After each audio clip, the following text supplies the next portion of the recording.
अखिल भारतीय विद्यार्थी परिषद के पूर्व जिला संयोजक लखन आंजना के नेतृत्व में भव्य तिरंगा यात्रा निकाली गई। आजादी के अमृत महोत्सव के 78 वर्ष पूर्ण होने पर पूरे देश में तिरंगा यात्रा अभियान का आयोजन किया जा रहा है और इसी स्वरूप आज महिदपुर में भी अखिल भारतीय विद्यार्थी परिषद के पूर्व जिला संयोजक लखन आंजना के नेतृत्व में भव्य तिरंगा वाहन यात्रा का आयोजन किया गया, जो कि महिदपुर नगर के प्रमुख मार्गों से निकलते हुए पुराने बस स्टैंड विजय स्तंभ पर समापन किया गया। इसमें सैकड़ों की संख्या में वाहनों पर हाथों में तिरंगा लिए कार्यकर्ता और युवा शामिल हुए।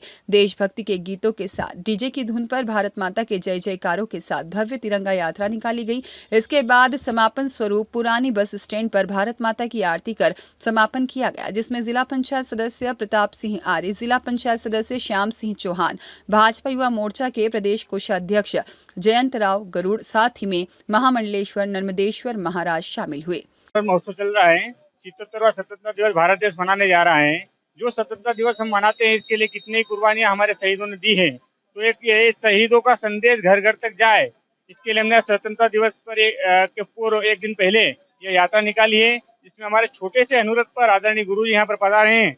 इनका भी बहुत बहुत धन्यवाद। इनकी मार्गदर्शन में पूरी यात्रा यहाँ निकली है, जिसमें युवा मोर्चा के प्रदेश कोषाध्यक्ष जयंत राव जी गरुड़, जिला मंत्री हिमांशु जी रावल और अन्य अतिथि हजारों युवाओं के साथ एकत्रित हुए हैं। तो यही लक्ष्य था हमारा कि माननीय प्रधानमंत्री जी का एक लक्ष्य है कि हर घर तिरंगा अभियान, उसके निमित्त तिरंगा यात्रा निकालना था, जो नगर में और पूरे महिदपुर विधानसभा में एक संदेश दे कि शहीदों ने जो कुर्बानी दी है वो घर घर तक जाए।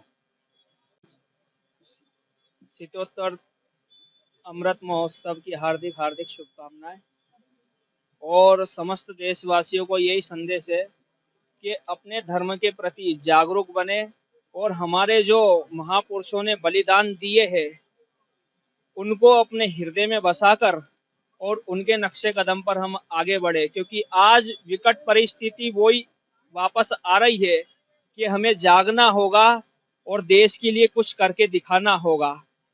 अन्यथा ये भारत की भूमि है और वीरों की भूमि है। अगर कोई प्रेम से बांधता है तो उसे प्रेम से भी बनाएंगे, और ये वीरों की भूमि है। अगर कोई तलवार से मानेगा तो तलवार से भी उसको बनाएंगे, क्योंकि यहाँ पर हर एक चीज भगवान की कृपा से स्वतंत्र भाव से सिखाई गई है। हम दानव के लिए शस्त्र से कार्य करेंगे और मानवता के लिए हमारे शास्त्रों से उनके जीवन के लिए, उत्थान के लिए, आगे बढ़ने के लिए कार्य करेंगे।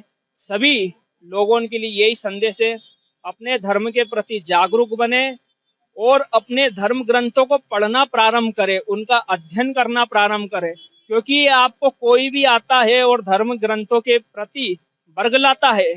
एक प्रथा चलती है कि हमारे देश के अंदर जातिवाद बहुत चलता है, तो ये जातिवाद जिन लोगों ने घुसेड़ा है, ये हमारे धर्म शास्त्रों के अंदर कहीं भी लिखित में नहीं है कि हमारे देश के अंदर जातिवाद है। भगवान श्री राम ने शबरी के बेर भी खाए हैं और आदिवासी भील के साथ में मित्रता का भाव भी निभाया है। गिद्धराज को अपने हाथ से मुखार अग्नि दी है। तो इस देश में जातिवाद का सवाल ही नहीं होता। सब एक बने और सनातन के लिए कार्य करे, सब समाज एक हो और राष्ट्र के हित में आगे बढ़े। इसी सद्भावना के साथ में सभी को बहुत बहुत आशीर्वाद और बहुत बहुत शुभकामनाएं, और लखन आंजना मित्र मंडली को भी बहुत बहुत साधुवाद, बहुत बहुत आशीर्वाद। इतना सुंदर आयोजन इन्होंने यहाँ पर रखा है, इसके लिए परमात्मा इनको भी खूब उन्नति प्रदान करे और हमारे देश के युवा सब एकजुट होकर कार्य करे। आज की देश की स्थिति में ये आवश्यक भी है। जय श्री महाकाल। धन्यवाद। कुशाल ठाकुर की रिपोर्ट।